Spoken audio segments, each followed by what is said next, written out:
amfani da auto clicker na Telegram. Ka shiga za ka fara ɗaukowa, bari mu ɗauki Notcoin. Idan ka shiga Notcoin ɗinka, ka danna play, zai kawo ka nan, sai ka minimizing.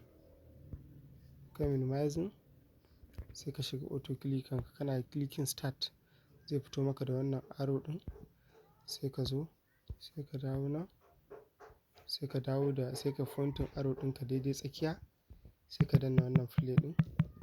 Idan kuma za ka tsare shi sai ka yi haka, zai ci gaba sai ka taɓa shi.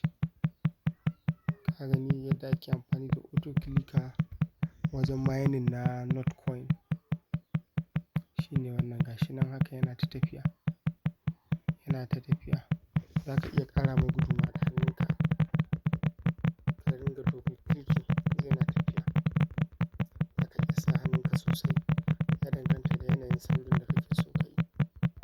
Amma shi auto clicker za ka iya ƙyale shi da kansa ya ta tafiya har ya tsaya daidai iya inda kake so. Ka ga nan an yi mana boosting ne,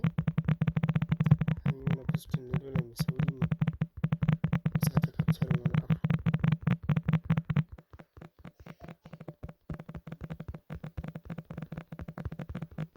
Wannan shi ne, gashi nan yana ta yi.